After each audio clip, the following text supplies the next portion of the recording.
हारिफी साहब मुसन्निफ हैं, अदाकार हैं, व्लॉगर भी हैं, हमारे साथ स्टूडियो में मौजूद हैं। वेलकम टू शो कहेंगे आपको सर। वालेकुम अस्सलाम, आप ठीक हैं? अल्हम्दुलिल्लाह। जिस मौजू पर हमने आपको बात करने के लिए बुलाया है, ऐसे मौजू पे गुफ्तगू करते जिस पे हम ज़रा हंस खेल भी सकते, आपकी मौजूदगी का फ़ायदा भी उठाते, लेकिन ये जो वाक़या है इसने तो रूह को झंझोड़ के रख दिया। हम इस हद तक कैसे गिर सकते हैं? कोई कैसे गिर सकता है कि अपने ही भांजी को, जो कि उसके बेटे की बीवी भी है, 9 माह की हामला भी है, उसको टुकड़े टुकड़े और फिर एक औरत के साथ ये कर रही होती है ना, तो समझ में नहीं आता कि औरत को नाजुक अंदाम समझा जाता है। औरत से तो तसव्वुर ही नहीं किया जाता कि वो मक्खी और मच्छर मार सकती है, एक मतलब छोटी सी छिपकली को नहीं मार सकती है एक औरत। और एक औरत ने जिस दरिंदगी का सबूत दिया है, हमारी सोसाइटी किस तरफ जा रही है, क्या रहा है यहाँ पर? देखिए जी, मैं कभी भी करंट अफेयर्स के ऊपर बात नहीं करता और शायद आइंदा भी नहीं करूँगा, लेकिन ये एक ऐसा वाक़या है जो सिर्फ एक महज एक कत्ल नहीं है।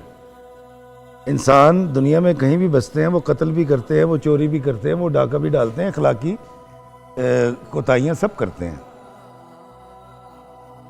इसमें 3 नस्लें शामिल हैं, ज़रा गौर फरमाइए। 2 बच्चे हैं, एक उनका रिश्तेदार है और एक उसका सगा नवासा उस खातून का जी। अच्छा, 18-19 साल के बच्चे हैं, तो मतलब ये आज की करंट जो हमारी नस्ल है उसके नुमाइंदा है। बिल्कुल ऐसे। फिर उसकी 2 बेटियां हैं या एक बेटी है, जितनी भी हैं, वो पिछली नस्ल की नुमाइंदा है। वो खातून उस नस्ल से ताल्लुक़ रखती है जो मेरी नस्ल है या मेरे बाद की। तो 3 अदवार की नस्लें मिलकर काम क्या कर रहे हैं, आप ज़रा गौर कीजिए। मतलब बयान ये किया जा रहा है कि वो नमाज पढ़ रही थी, जब सजदे में गई तो उस वक्त दबोचा है। यार, मैं आपको मज़े की बात बताऊँ कि मेरा हिंदुस्तान जाना आना रहा है थिएटर के सिलसिले में। 2007 से पहले मैं रफ़ी पीर थिएटर के साथ थिएटर परफॉर्म किया करता था। वहाँ मुसलमान जो हैं वहाँ के, जब उन्होंने लड़ाई झगड़ा या कोई तनाज़ा करना हो ना, तो वो करते क्या, मैं आपको बताता हूँ। वो करते ही हैं कि जो हिंदुस्तान का वो जो है असम्बली, उसके आगे जायनमाज बिछा लेते हैं और नियत बांध लेते हैं। जब तक वो सलाम नहीं फेरते ना, कोई गाड़ी नहीं गुजरती, कोई उसको अरेस्ट नहीं करता। बीच नमाज का इतना एहतराम करते हैं, और जैसे ही वो सलाम फेरता उसको फिर वो, क्योंकि उनका फिर कार्रवाई। ठीक है यार, एक बच्ची तेरी भांजी है, मासी, पंजाबी से कहते हैं ना मासी, हिंदी में कहते हैं मौसी, माँ जैसी। खुदा की कसम, मेरे बच्चे, मेरी सालियों ने मेरे बच्चे पाले हैं। वो छोटी थी, अब बड़ी हो गई हैं, अब शादीशुदा हो गई हैं, उनके बच्चे हो गए। मेरे बच्चों के साथ क्या हो गया, चोट लग गई, खाना खाया, नंबर कितने हैं, यूनिवर्सिटी गए कि नहीं, रोज़ाना।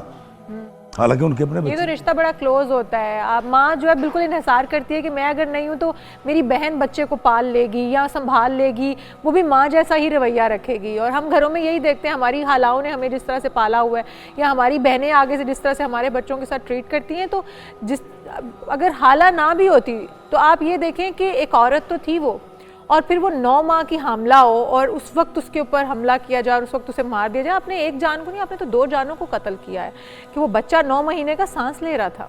देखें जी, मैं अगर तसव्वुर करूं ज़ारा की जगह मैं होता, आखिरी लम्हे में उस बच्ची के दिमाग में क्या क्या चल रहा था, अल्लाह के हजूर पेश थी। और हो सकता है उसी सास के लिए, उसकी बका के लिए दुआ कर रही है, उसको नहीं पता ना। अच्छा, वो लम्हात के जब उसने रिएक्ट किया होगा, पत्नी बेचारी ने नीयत कब तोड़ी हो, क्योंकि वो नीयत में थी, और सोच क्या रही थी, किस तरह की मदद तलब कर रही होगी अपने अल्लाह से, या तवक्को करी होगी कोई आए और उसको बचा ले, चाह जाए कि उसको जब छुरी नहीं फेरी गई या उसका गला नहीं दबाया गया। अच्छा, ये वाकया हो गया, कत्ल कर दिया, पूरे ग्रुप ने किया। अब सवाल ये है कि उसके बाद उसकी लाश को का जो हशर किया गया है, कैसे कर रहे थे आप? ये 4, 5, 6, 8 घंटे की जो एक्टिविटी आपने की है, तो ये तो नॉर्मल तो नहीं है। तो भाई, किसी एक को भी तरस नहीं आया होगा, किसी एक ने भी रोका नहीं होगा कि रुक जाओ, ना करो, देखो समझा के देखो। ये 2 बच्चों से जब डिस्कस किया गया, बताया होगा ना हम ये करने लगे हैं। ये 2 बच्चे इसी सोसाइटी के नुमाइंदा, मैं यही तो गुजारिश करना चाह रहा हूँ। उन 2 बच्चों ने पुलिस को या चाचे को या ताए को जाके नहीं बताया कि नानी है कि अंडे है। पहले इस बात को समझ लीजिए। मतलब वो बच्चे भी उसी सख्त गिर मिजाज के हिस्सेदार थे या उसी माहौल में पल के बड़े हुए थे, या फिर उनको लालच दी कि तुम्हें बाहर भेज। सर जितना मर्जी लालच हो, आप मेरी तरबियत भी है ना। हम भी बच्चे रहे हैं यार, आप भी बच्चे थे, आप तो अभी बच्चे हैं, तो छोटी उम्र के अंदर तो हम घबरा जाते हैं, अगर कोई ऐसी बातें नहीं भाई पकड़े जाएंगे, हमने नहीं। जब आप देखें ना, तरबियत क्यों कहते हैं कि माँ की गोद पहली दरसगाह है। जब माँ इतनी सख्त गिर होगी, इतना सख्त मिजाज रखती होगी, जिसके अंदर दिल गुर्दा है ही नहीं है, तो उसने क्या तरबियत करनी है औलाद की। उसने अपनी बेटियों की तरबियत की, बेटियों ने आगे से अपने बेटों की तरबियत की। पागलपने की इंतहा। मैं आपको बताता हूँ, देखिए इसको अगर आप नॉर्मल केस ले रहे हैं ना, तो काइंडली आपको सुनने वाले देखने वाले इसको ना लें। नॉर्मल नहीं। मैं आज यहाँ इसलिए आया हूँ कि मैं आपको बताना ये चाहता हूँ कि ये अलार्म है। मैं सवाल करता हूँ, इशारा पे आप खड़े में हैं, मैं आता हूँ, मैं इशारा तोड़ देता हूँ जब आपका खुलता है, आप इसको नॉर्मल समझते हैं, मैं इसको नॉर्मल नहीं समझता। उसकी वजह आपको बताता हूँ। एक वक्त था लाहौर के अंदर मशहूर था, ये राती 12 बजे तो बाद ना इशारे तो नहीं खलोईदा, लगा भी होवे तो फ्री होता है।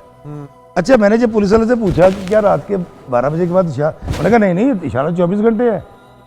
ये एक तस्वुर था। अच्छा, उस वक्त आबादी भी कम थी, अवेयरनेस भी कम थी। आज आप मोबाइल पर हैं, ग्लोबल विलेज भी नहीं, ग्लोबल होम बन गया।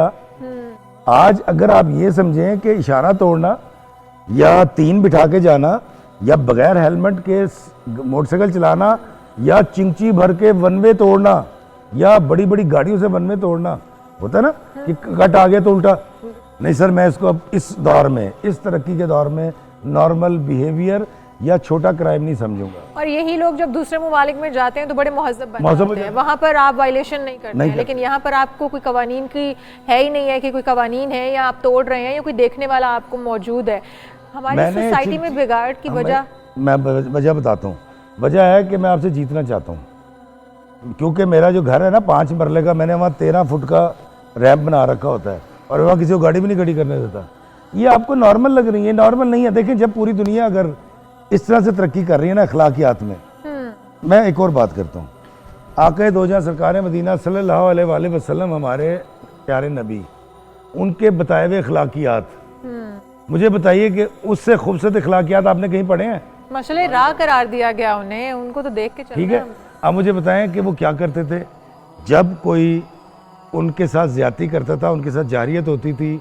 आका करीम को पत्थर मारे गए ताइफ के मुकाम पर। फिर आका करीम सल्लल्लाहु अलैहि वसल्लम के चचा को, जो कि बहुत मोहब्बत और मवद्दत रखते थे, उनको शहीद कर दिया गया। मुझे बताएं सरकार ने क्या किया? माफ किया, सब माफ किया। माफी माफी माफी माफी माफी।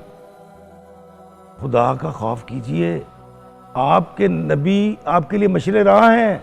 हम अगर उनको उनके रास्ते पे चलें तो हमारे मसले हल हो जाएं। तो इसलिए मैं बार बार गुजारिश कर रहा हूँ, हमें इस्लाम को प्रैक्टिस करते 1400 साल से ज़्यादा हो गए हैं। ऐसे तो आगे तानू माफ़ी नहीं मिलनी चाहिए थी। अच्छा, क्योंकि एक मिनट, मैं माफ़ी चाहता हूँ जी, आपके यहाँ जो क्राइम होता है ना, अब ये सिर्फ आप तक नहीं रहता, आपके हमसाया मुल्क में भी जाता है, अक़वाम मुत्तहिदा में भी जाता है। वहाँ रिपोर्ट होता है, वहाँ जो पाकिस्तानी होते हैं या पाकिस्तानी मंदूब होते हैं, उनको बाकायदा शर्मिंदगी होती है, नमोशी उठानी पड़ती है उनको।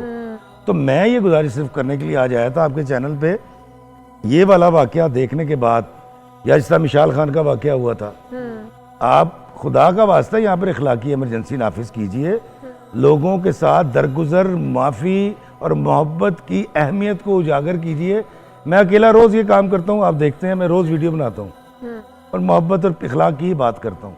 मैं हैरान हूँ, उसके ऊपर मुझे भी कई लोग अब्यूज़ कर देते हैं और मैं सोच रहा हूँ तो यार इसने मुझे क्यों गाली दी है। हमारी भाई, ये जो हम आपकी अच्छाई को भी लोग नेगेटिव ले जाते हैं, तो क्या कहीं ऐसा तो नहीं है कि हमें डंडे की ही ज़रूरत है? उन्हें ये खौफ ही ख़त्म हो चुका है कि हमें तो किसी ने पकड़ना ही नहीं है, जो मर्जी कर जाओ। तो यही माइंडसेट है जिसकी वजह से इंसान दरिंदों से भी बदतर हो जाता है कि हमें कौन पकड़े। आपने बहुत अच्छी बात कर दी। देखें, एक तो है इखलाकी तालीम, इखलाकी तालीम। मैं तो कहता हूँ जो देखें, जो तो मेरे बच्चे डॉक्टरी कर रहे हैं ना, उनको कराएं। जो इंजीनियरिंग कर रहे हैं, डिप्लोमा ले रहे हैं, टेक्निकल नहीं, जो FA BA कर रहे हैं, MA कर रहे हैं, आप FA का नाम FA अखलाकियात कर दें, BA का नाम BA अखलाकियात कर दें, MA का नाम MA अखलाकियात कर दें और इनको डिग्री ही अखलाकियात में दें। PhD करवाएं अखलाकियात के अंदर, ताकि वो फिर जब बाहर जाए तो लोगों को एक अच्छा इंसान करें। इसके लिए रियायत रखी जाए, गवर्नमेंट रियायत दे कि जिसने PhD अखलाकियात या MA अखलाकियात कर रखा है, हम उसको अच्छी अच्छी जॉब्स देंगे। अभी 4 दिन पहले की बात है, ये जो है आपका PC, जो फारूकाबाद, अच्छा, PC होती है ना इनकी, पंजाब कांस्टेबल, ट्रेनिंग के ऊपर कोई सिपाही था, इंस्पेक्टर ने उसकी गैरहाजिरी लगा दी। वो उससे जाके लड़ा कि मैं हाजिर था, उस पता नहीं सच्चा कौन था झूठा ये तो मैं नहीं जानता। कांस्टेबल सुबह आया, वो कहीं जॉगिंग कर रहा था फजर के बाद, सरकारी बंदूक उठाई उस पर खाली कर। यार खुदा का खौफ करें आप, अपने इख्तियार से कब तक तजावुज करते रहेंगे आप? और आपको यही कह के छोड़ दिया जाए कि जी पहली बार ही होया है या कोई गल नहीं होता है। अच्छा फिर अगली हरकत क्या की जब उसको मार दिया? डिप्रेशन का पीक बता रहा हूँ, तो उसी गन से अपने आप को ही मार। कि भाई जो ये वाला अभी वाकया हुआ है, नहीं सर, अदम बर्दाश्त से भी कोई अगला काम हो गया। दरअसल शायद मेरा ख्याल है हमें पता ही नहीं हमने करना क्या है। भाई खरबूजे चोर को फाये नहीं लगाते। अगर इस खातून का बेटा उसको पैसे भेज रहा था बीवी को और माँ को नहीं भेज रहा था, तो कसूर बीवी का थोड़ी है, कसूर तो तेरे बेटे का है।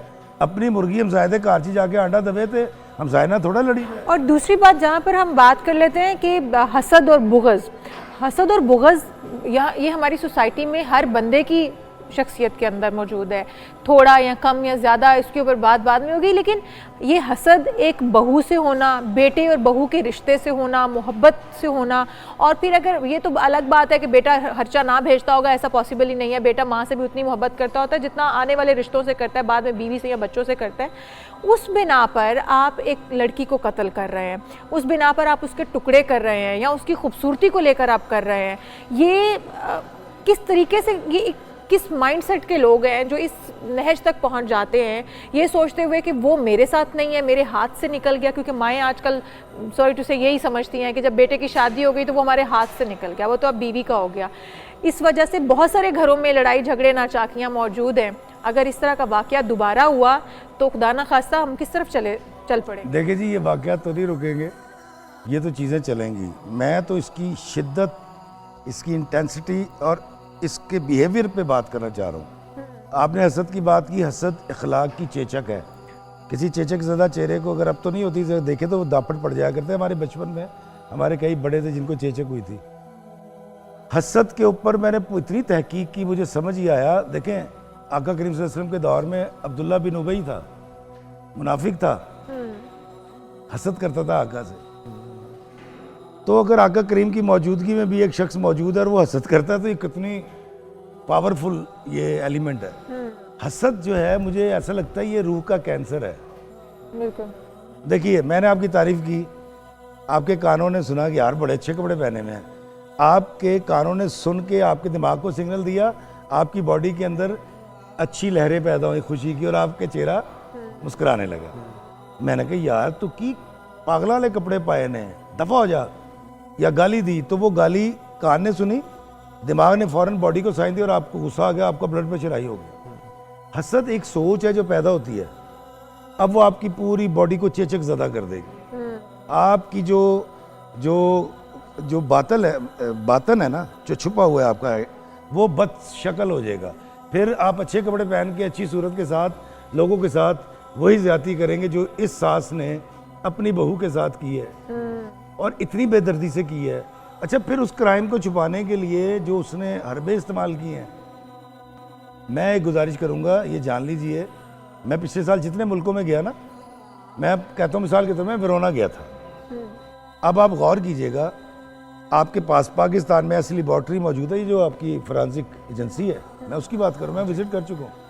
वो वेरोना की टाइलों में से ना, मैं कहता हूँ जी मैं वहाँ गया था, रोमी जूलियट के मुजस्मे के पास गया था। वो वहाँ से ना पत्थर का नमूना ले लेंगे, एक DNA, फिर मुझसे पूछेंगे तूने कौन से जूते पहने थे या कौन से कपड़े, मैं कहता हूँ ये, तो वो जूते और कपड़े ले जाएंगे, उसका DNA करेंगे, उसका DNA करेंगे, और मैं आपको बताता हूँ, वो बता देंगे कि ये वाला जूता था जो पहनकर तुम वहाँ गए।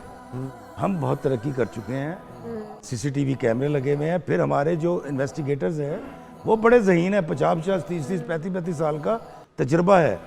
तो खुदारा अगर आप कोई क्राइम करना चाह रहे हैं या सोच के बैठे हुए एवं CID वेख या कोई जी इंडियन फिल्म वेख के तुसी कहो जी फिर ऐसे करेंगे, फिर मैं कहूँगा मैं तो यहाँ था ही नहीं, वो तो फला हो गया था, जिसने इसने कहा भाग गई।